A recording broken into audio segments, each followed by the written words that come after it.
Mukhang bad trip si ma'am. Kayong apat, tumayo kayo! Hala, ano na naman kayang ginawa nila? OMG!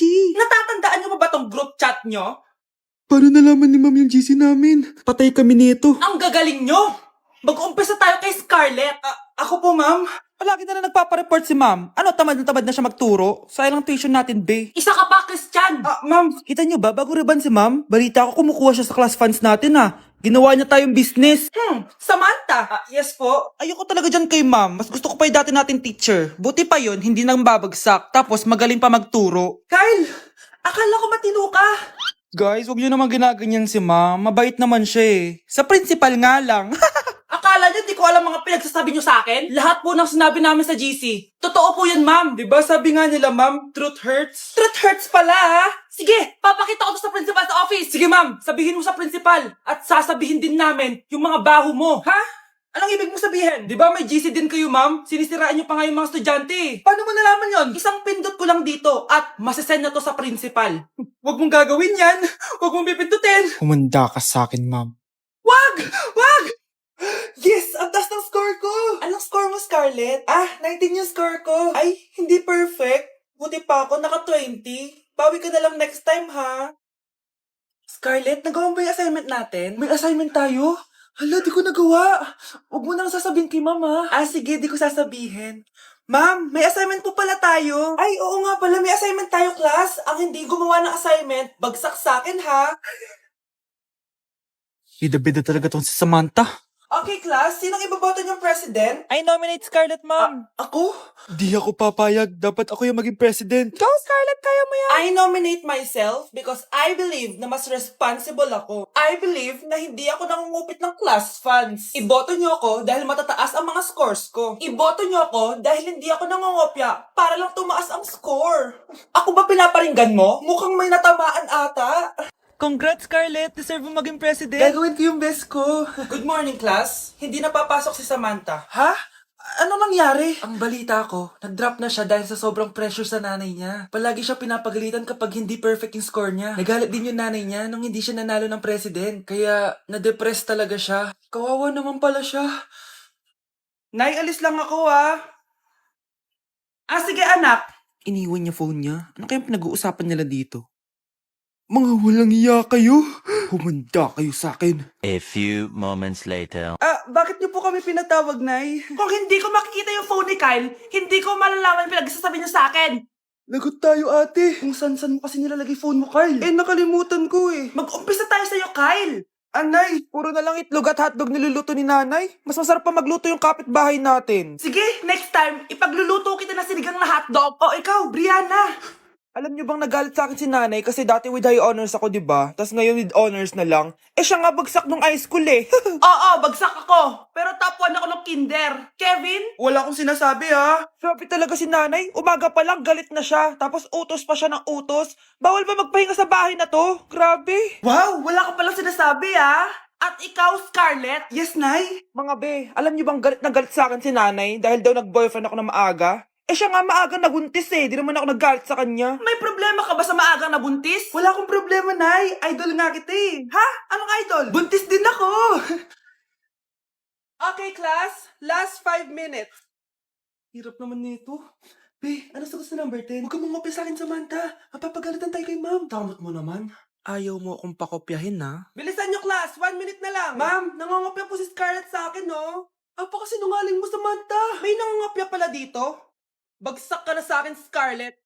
Apakasama talaga ng ugali mo, Samantha. Nay, O anak, anyari sa'yo? binagsak ako ng teacher ko. Naniwala kasi siya kay Samantha na nangopya daw ako. Totoo ba yun, Scarlett? Hindi, Nay. Siya talaga yung nangopya sa akin. Walang iya yan Humanda siya sa akin. Tara, anak. A few moments later. Ma'am, bakit niyo po kami pinatawag dito? Kasi yung anak mo, sinungaling. Siya naman talaga yung nangopya kay Scarlett Hindi po totoo yan. Para malaman natin kung sino nagsasabi ng totoo sa inyong dalawa, mag-quiz na lang kayo ulit.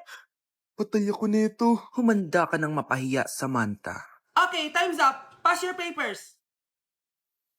Scarlett, naka-perfect ka. Yes! Talino talaga ng anak ko. Samantha, wala kang tamang sagot. Ikaw talaga ang totoong nangungopya. Nakakahiya ka, Samantha. Humanda ka sa akin sa bahay. Tara! Huwag po, Nay. Ang makakasagot nito may plus point sa akin. What is 2 times 2? Ma'am ako, ma'am. Wala bang gustong sumagot? Ma'am, alam ko po yung sagot. Times 2. Ma'am. Okay, Samantha. 2 times 2 is 4. Very good. May plus 5 ka sa akin. Ang daya naman. Kanina pa ako nagtataas ng kamay. Ma'am, pwede pa po ba ako mag-take ng quiz? Absent kasi ako kahapon eh. Ay, hindi na! Absent pa more! Tatamad-tamad ka kasi mag-aral. Nagkasakit po kasi ako, ma'am. Oh, ano gagawin ko? Ma'am, pwede ba ako mag-quiz kahit absent din ako kahapon? Oo naman. O ito, magsimula ka na. Thank you po, ma'am. Bakit siya pwede mag-quiz, ma'am? Bakit? May problema ka ba? Oo, may problema ako. Favoritism ka. Palagi na lang sa Samantha yung binibigyan mo ng chance. May galit ka ba sa akin, ma'am? Sabihin mo. Hindi ako galit sa'yo. Pero sa nanay mo, oo. Wag na wag mong dadama yung anak ko sa problema mo sa akin. Nay, anong meron? Yang nanay mo, pabida. Dapat ako yung top 1 ng high school kami. Alam naman natin dalawa na deserve ko talaga maging top 1. Hindi kagaya mo, binabayaran yung school para tumaas ang grade. Totoo ba yun, Nay? Sinungaling ka! Mana ka naman para sa nanay mo, Samantha. Nga pala, alam na ng principal yung pagiging favoritism mo. Good luck na lang sa'yo, ha? Anak, tingnan mo tong balita. Hiwalay na daw yung Katniel. Tingin nga, Nay, baka fake news lang yan, ha? Pinost ni Catherine! Hindi! Hindi pwede mawala ang Katniel. Hindi niya! Catherine! Bakit niyo ginawa sa amin to? Okay na ito. Breaking news! Walang pasok on all levels dahil hiwalay na ang Katniel. Pati sa balita ang OA, kala mo di ka nanonood ng movie ng Catherine ha? Umiiyak ka pa nga eh. Ayun na, nakakakilig naman. Wala nang nangyari. Hindi ka mamamatay. Oo na, die hard fan ako ng Katniel. Hindi. Hindi.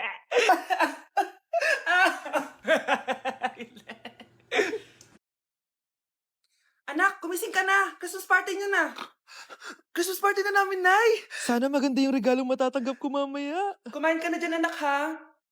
Anong meron, Nay? Bakit ang dami pong pagkain? Siyempre, anak, malapit na magpasko. Tara, kain na tayo. Niluto ko lahat ng favorite mo. Talaga, Nay? Hay, sana palagi na lang Pasko. Ay, may nangangaraling ata. Wait lang, anak. Nangangaraling po.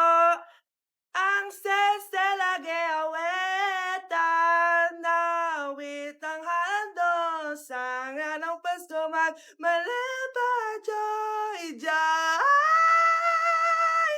Merry Christmas po! Galing mo naman! No, ito, 10 pesos. Ayan na! 10 pesos? Ang ganda ng boses ko tapos 10 pesos lang bibigay mo sa akin?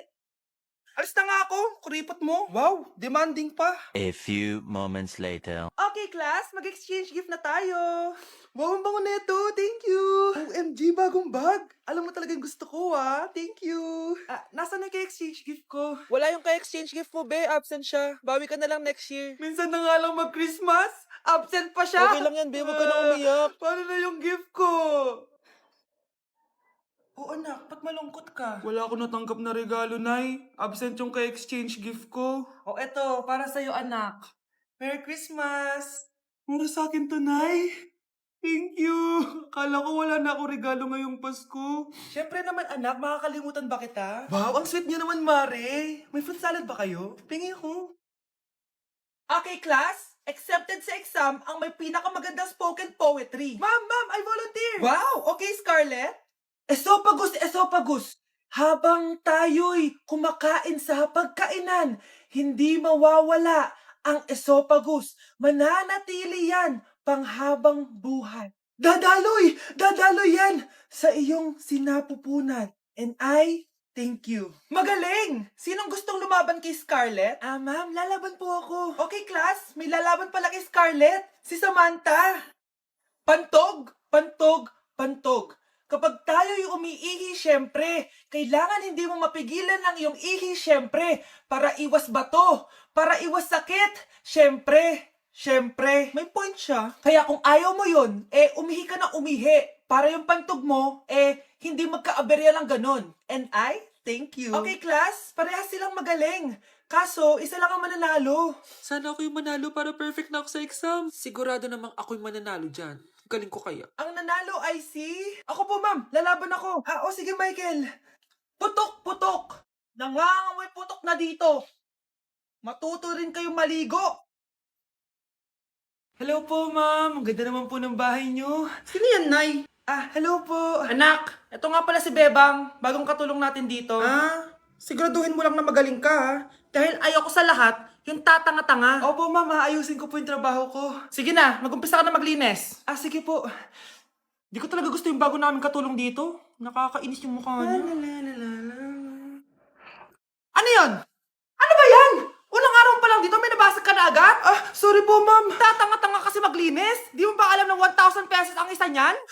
Linisin mo na yan! At wala ka sweldo na 3 araw, ha? Dahil wala ka naman pambayad niyan. Ganito nyo pala tinrato ang nanay ko? Humanda kayo. Bebang!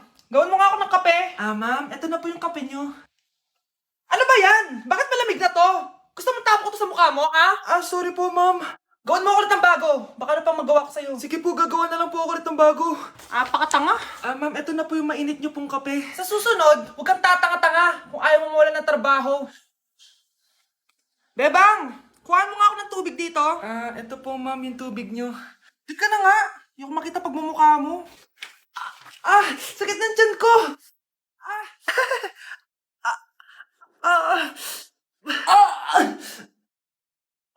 Anak! Lumabas ka muna dyan!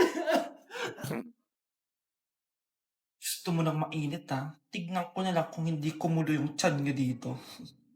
Ma'am, ito na po yung mainit nyo pong kape. Ito po, ma'am, yung tubig nyo. Hindi ko kayo mapapatawad sa ginawa nyo sa nanay ko. Nag-uumpisa pa lang ako sa paghihiganti ko sa inyo. Okay, next! Thank you. naman. Sino ba siya? Sumasagi ka palagi sa utak. Next! Di pa nga ako tapos eh. Ba't walang magagaling? Mukhang magaling siya.